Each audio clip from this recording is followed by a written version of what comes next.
I have left the virtue of practical wisdom for last because it is the most important.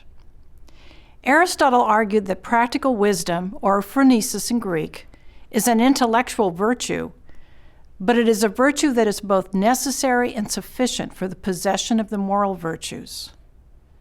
A person with practical wisdom will have all of the moral virtues, and a person who has any moral virtue fully must also have practical wisdom. Aristotle thought that there is another kind of wisdom, Sophia, or theoretical wisdom, which includes a grasp of eternal truths.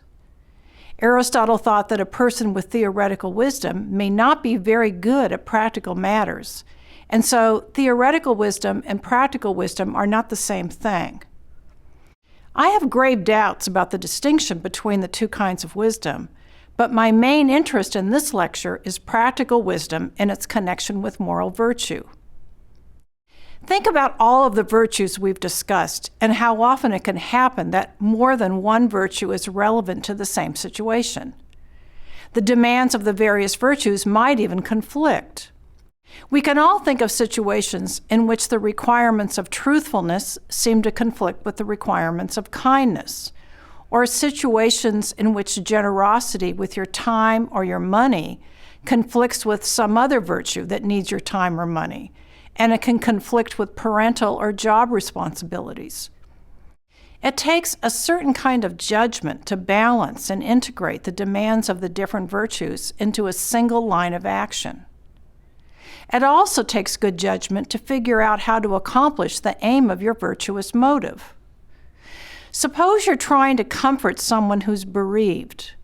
There are things to say that can be helpful and things to say that are not helpful. Having the judgment to know which is which includes accurately predicting the emotional responses of others to different options. Have you ever met people who are very good at soothing hurt feelings or detecting when someone is about to get angry and saying the right thing to prevent it? I think that practically wise people have that ability. Practical wisdom cannot be simply a matter of following rules.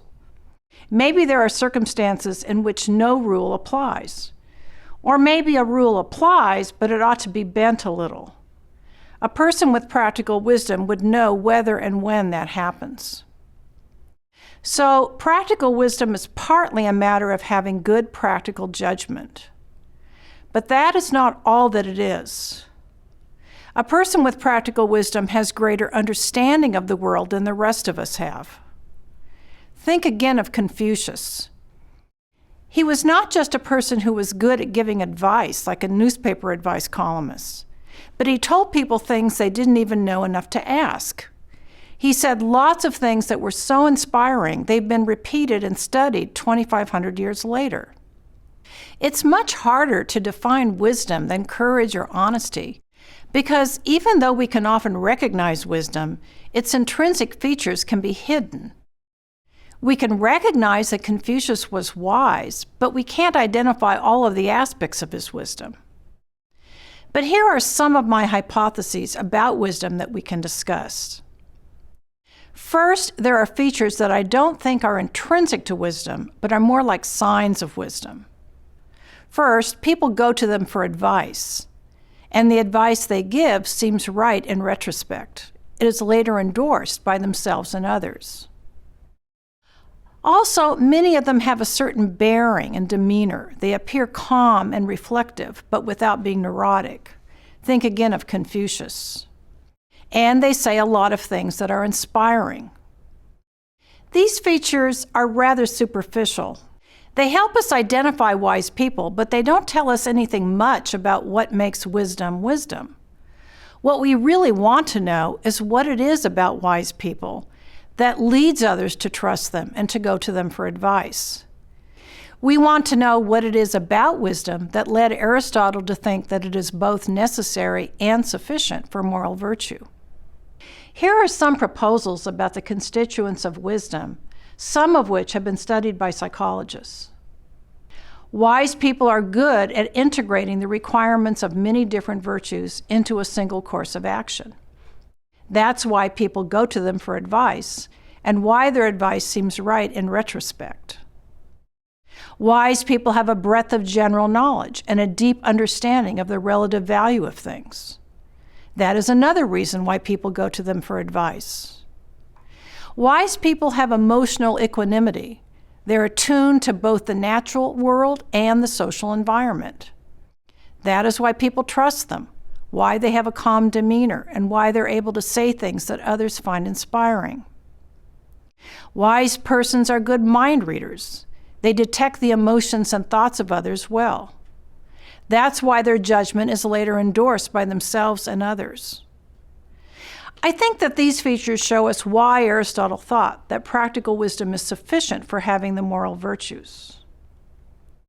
We would expect a person with these qualities to have the moral virtues, but I'm not sure about the converse. Do you think that a person who's fully courageous or fully just would have to have practical wisdom? Presumably, they would have good practical judgment, but I'm not sure about features like emotional equanimity and attunement, and the ability to be inspiring to others in words as well as deeds. The way I'm describing practical wisdom, it is a rare virtue.